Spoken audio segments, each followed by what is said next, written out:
Welcome to the Practice You podcast. My name is Elena Brower.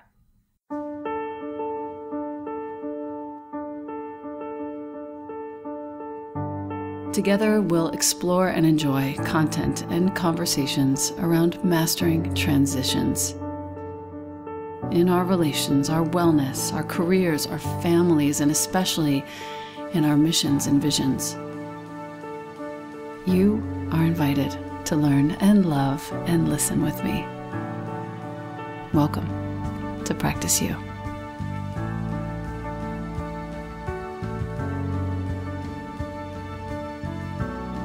Welcome back to the podcast. I have with me a very special guest, the father of my only child, my ex-husband, the good doctor, Anthony Lyon. Welcome to the show. Thank you so much for having me. Yes. So Tony comes and stays with us 1 week of every month, visiting his child. We always love to have Tony around. He's a master chef on the grill. He's one of the kindest humans I've ever known. He's forever family. He is super, super close with James, my now boyfriend of many years. And my best friends will forever love Tony. And any one of you who are listening, you know how much you love him. So Tony's a doctor. And it dawned on me during this visit that mainly because I am surrounded by both sides. I have friends on both sides of the spectrum. I have friends who believe wholeheartedly in science and vaccinations and medical wisdom. And I also have friends on the completely opposite end of the spectrum who believe in anti-vaccination initiatives, who firmly believe that this entire pandemic is an utter fraud. I'm fascinated by my friendships with both sides. I refuse to let go of any of them as friends, but I also am very interested in learning at all times. And what Tony brings to the table, my dear Anthony, is direct experience in emergency rooms in the state of New York with COVID over the last almost year. We're recording this at the end of January in 2021, and I feel that this is an imperative to get out as soon as I can to you. And what I've learned from him is vast and real and direct. I will start by saying the things that I remember, which are the tales of him early in the pandemic, standing at the bedside of somebody who's dying, holding their phone so that their family could say goodbye over FaceTime. That is indelibly imprinted in my mind. Hearing you talk about, Tony, the fact that ventilator pretty much means the person's going to die after a certain period of time. I have a list of a few things, but I would like to start there with the patients that you're seeing, not just the ones with comorbidities, but the one that you just described to us yesterday, the 26-year-old picture of health male who died after whatever it was, a few days. Tell us a little bit about this first. Or in that type of situation, as far as we know. Yeah. So many 26-year-olds don't go to the doctor regularly, and if they're feeling fine, why would they need to go to a doctor? Right. So maybe he did, but the fact of the matter is that we had a otherwise, as far as we know, healthy 26-year-old going about his life who is now no longer here. There's many different stories, and this affects many people in many different ways. I think my main purpose is I really want to pick up on something you said, which is we should never stop learning. And I think we all have to understand that. So what would be the most difficult thing for somebody to say to me? The most difficult thing for somebody to say to me is Donald Trump was an incredible president. Now, I'm emotional. Now we know where so Dr. Tony stands. I have to be very careful because I'm emotional about it. Yeah, we also have to understand that most of our mind, most of our brain is gray matter, which is involved in our survival instinct. Right. However, I owe it to myself and I owe it to that person to at least state their case. And I think the thing that's most troubling about what's happening now is we have very, very little that is based in data and based in truth. And we have a lot that's based in emotion and stories. So the other thing that I can actually contribute is when I was 5 years old, my parents separated. It was horrific for me. It was the worst possible thing that could happen to me. So I didn't know you were 5. I was 5. I thought you were older. So my mind went to, let me create a story that will allow something to be terrible for me to allow myself to contend with this. So the story I came up with is those were not my parents. That my parents had been kidnapped and they were downstairs, and at some point these were some sort of people that were installed, and at some point my parents would really emerge. So that's a story that my mind concocted in order for me to deal with an extremely challenging situation, especially ones in which we have emotions attached to them. Right. The word vaccination tends to make people emotional. All I can tell you is, as a physician, it's really more historical than anything else, which is we no longer have children that are dying from smallpox. Polio. So that's a very interesting one, because there was a woman who came in with COVID, and she has what's called post-polio syndrome. And when you see somebody who's 75, 78, maybe 80 years old, and you look at what her life has been like, right, and to realize you would never want anybody else to go through that. Is this an error-free program? No. But we have gotten to a point where we no longer have children or babies that die from communicable diseases because of vaccinations.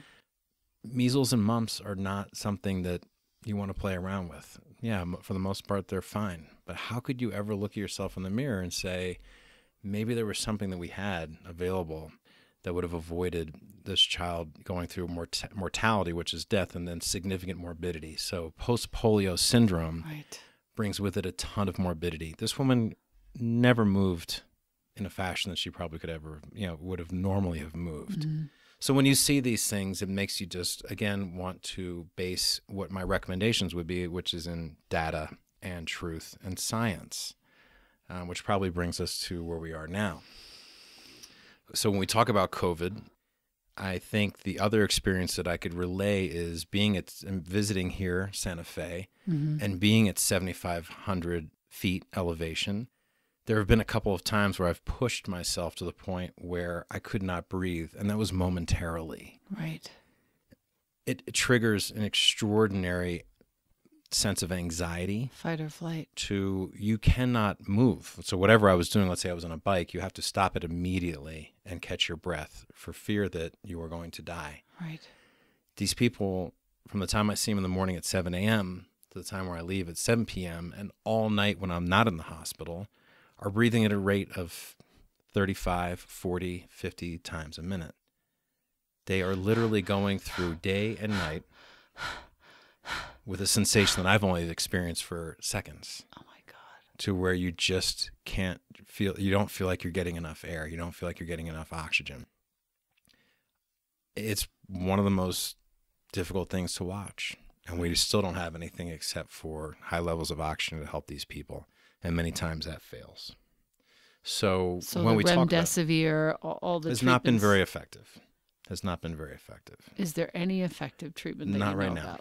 No. And this is after. Have there been people that have done well? Yes. So we've probably gotten lucky for that specific person. We caught them at a specific time where they received a specific treatment and they did well. We don't know what that looks like still. We're still too early. So we have certain things I think that have helped people, but it has been random. So most of the people that I see have gotten remdesivir, convalescent plasma, steroids, and I have not seen them be very effective.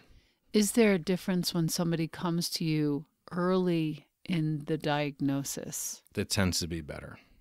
How the so? longer they wait to come into the hospital, the worse that person. So they have probably gotten past the point where any of those IV therapies are going to help, whether it's IV remdesivir, IV steroids. They have gotten past the point where those are going to be effective. Unfortunately, Wow. by that time, the virus is high. We really feel like it's, and if you look at some of the research coming out of Johns Hopkins, they feel like the virus is basically pressed on the gas pedal of the immune system to where the immune system cannot apply the brake. And the problem with that is when you have an overactive immune system, it is filling the lungs with fluid that will not allow the carbon dioxide to diffuse out of the lungs so people can blow it out. And it does not allow the oxygen, no matter how much you put in, to diffuse from the lung into the blood. And you have to imagine the problem with smoking is it ruins the tissue of the lung, which is like tissue paper. That oxygen and carbon dioxide has to diffuse across an extraordinarily thin level of tissue. If you coat that tissue with fluid, you have no chance. So actually people develop what's called ARDS, which is adult respiratory distress syndrome. If you look up ARDS, the mortality rate is extraordinarily high, and the treatments we have for that are extraordinarily ineffective. Wow. So that's what this virus causes. For the severe cases, it causes ARDS, where the lungs are filling up with a fluid, and that does not allow us to oxygenate them. They literally suffocate. This is the hardest part, and I think this is something that you've mentioned before, watching somebody suffocate in bed in front of you is something, it's changed you, what I can see. It's allowed me to double down on the fact that I'm entrusted with someone's life, that my responsibility is huge, and really all I can offer them is very small things. So for these people, I've helped them drink. I've helped them go to the bathroom because they are tied to the wall in order to maintain connection with oxygen. Of course. They're getting oxygen rammed down their throats, so their pharynx and their larynx gets dried out to the point that they cannot eat. So what do? They sit there in bed. They cannot drink without your help. Hopefully you can have them drink if they can actually maintain enough oxygen with the mask being off. You help them have something to drink, and you help them go to the bathroom. Yeah. Because basically what we have at this point is patience, time, and oxygen. And hopefully the person who's going through it has the mental fortitude to realize that they are going to be on that level of oxygen for weeks. We routinely have patients who are in the hospital on high levels of oxygen for 3, 4, 5, 6 weeks. We've never seen anything like that. And when the person recovers after those 5 weeks, is that rare, or is that something that you see often? The numbers are not great. I don't want to speak to. I don't have the actual numbers. So from the hospital where I practice every day, we know exactly how many patients have been discharged. So some of them are also coming back, which complicates it a little bit. Wow. So I don't know if that's a pure recovery. Right. And we still don't know. We're early in a process where actually we were on a walk today. I was describing that someone who had COVID in March came back to the 2020. Yep. Sorry. March of 2020, they had COVID, one of the early cases. And now they're in the hospital in January, and we can still see on their x-ray signs of COVID. So that's troubling. It's very troubling. Right. So we don't even really know what the longer, I don't even want to say long-term because we don't even know what the longer-term effects are going to be. Wow. Which I think sort of gets us back to one common place, which is why I want to avoid the perception that I am behind one thing or another. Right. Which is, at the end of the day, this is the situation. These are the cards we've been dealt, and this is the situation we are in. All I can tell you is that if this was a different virus, the mortality rate would be much higher, like Ebola. It's to go in to see one patient, you have to completely gown up and get rid of your gown, which is a very time-consuming process. It leads to much more death. In this, we have something that we've learned that sort of functions like TB. It's very transmissible through the air. TB is tuberculosis. Yeah, sorry, tuberculosis. So in my opinion, thankfully, we have two things that we can use to combat this situation. when we have a highly communicable disease that's transmitted through the air, we need to use a mask, which has not been produced. The correct mask has not been produced at the numbers which it needs to be produced, which is an N95 mask. Biden's making that happen now. That would be great. I just read about it So yesterday. if we are going to mask, let's at least give people the proper tool. Okay. And the only other thing that we have right now is the vaccine. So I want to get to a place where, and I think it's pretty incredible because I think going back to March, I think we were all, you know what, this is going to be a 3-month process. Tops. And then we'll have to wait and see what happens. Right. This is extended out. We're going on a year. And I think that there are a number of people, and this is just human nature, who are pretty much finished. Yeah. They're ready to be done with this. So that's also going to be a challenge to driving this to a zero. My main purpose of coming on the podcast tonight is, yes, to share a little bit of my experience, but also to just recommend that let's do whatever we can to drive this to a zero. Wearing the proper mask and vaccination is where we are at. And if there was something else to offer, I would say go do that, but we don't. I think that when we were a couple months into this, the question I kept asking myself is, especially living in Manhattan cannot exist unless people were right on top of each other. That's right. It's the only way to exist. So we have a easily transmissible disease in a place where we have to be on top of each other. We need people to come back together. Zoom has been great, and maybe this will change the way people work. We won't have to deal with the extraordinary long hours of commute and the traffic, all that. That'll be great. But on some level, people need to come together. How do you do that effectively? You give people a mask and you do whatever you can to make sure that you don't unwittingly give it to somebody else. And that's the mask. And then you protect yourself and you protect somebody who you would never want to give it to. Yeah. And that's by getting the vaccine. When it comes to the N95 versus just the blue surgical mask, can you teach us a little bit about what the differences are there? Sure. It just comes down to the size of the particle. And the N95 is not perfect either, but it just speaks to the size of the particle. COVID virus is tiny. So sure, a surgical mask is helpful. If we were both masked up to the fullest extent, we'd be in an N95 in a room like this, because it's going to cut down the most on me both transmitting it to you and me receiving it. A surgical mask will definitely cut down on my ability to transmit it to you. It's not so effective in you not contracting it. It's just the size of the particle is too small. It's going to slip into a surgical mask or slip through a surgical mask. It's just too small. So practical question and personal also. Our kid, is now in a situation with school where it's hybrid. Grades 7, 8 go 1 week, grades 9 and 10 go the next week, grades 11, 12 go the third week, and then they cycle again. Where normally 6 grades would be in one school, they only have 2 grades any given week. Do we have to send him with an N95? Or can we just send him with the surgical mask? Because he went with the surgical because the N95 is not cool. There's no easy answer to that. I know. Again, in any situation where you have people who are sharing a common space indoors, the N95 is the way to go. Got it.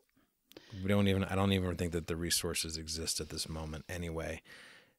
Thankfully, we know that college students, we know that grade age kids and kids in high school, they're all passing it along. My bigger concern is the teachers that are there.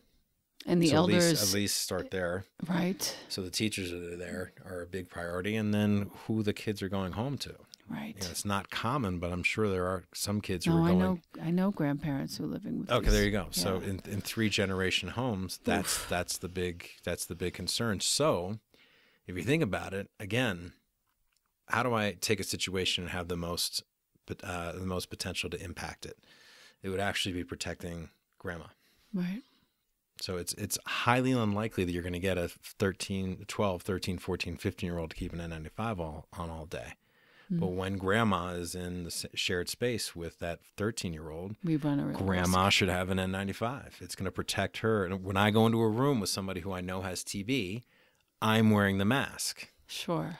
When Johnny comes home and is 13 years old, grandma should have the mask. Got it. It dawns on me that Jonah is wearing one of those Dide, D''AIRE, which is an N95 style mask. Whatever is closest to a true N95 would be great. Yeah. I think the last thing, and I don't want to keep you for much longer, but the last thing I would say is I would love for you to speak to the people who theorize that the pandemic is not real, who theorize that the virus isn't transmissible.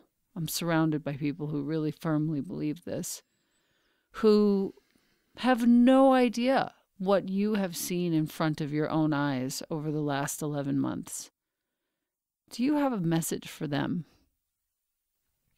Well, I just think that when there's so much that's usually left to chance, if somebody witnesses an event or 10 people witness an event, you're going to get 10 different stories of that event, right?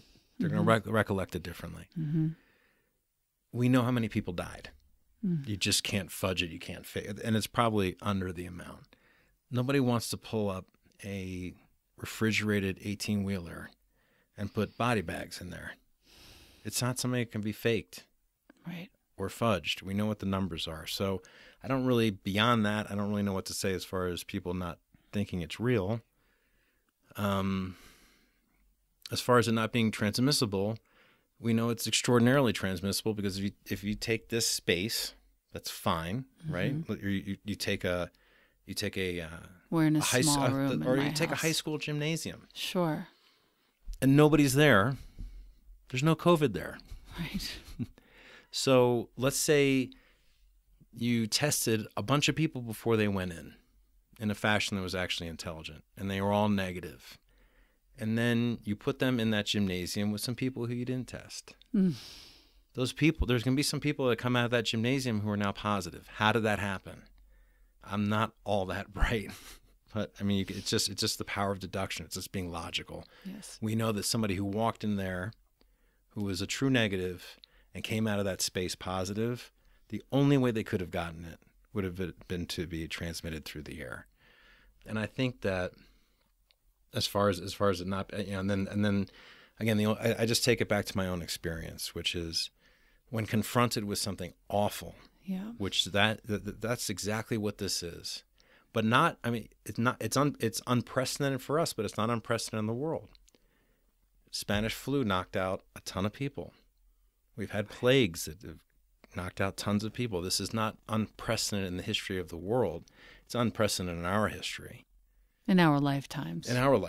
But, the Spanish flu was not all that long ago in the grand scheme of history. Right. So this is not something that is just completely new. It's new for us. Right.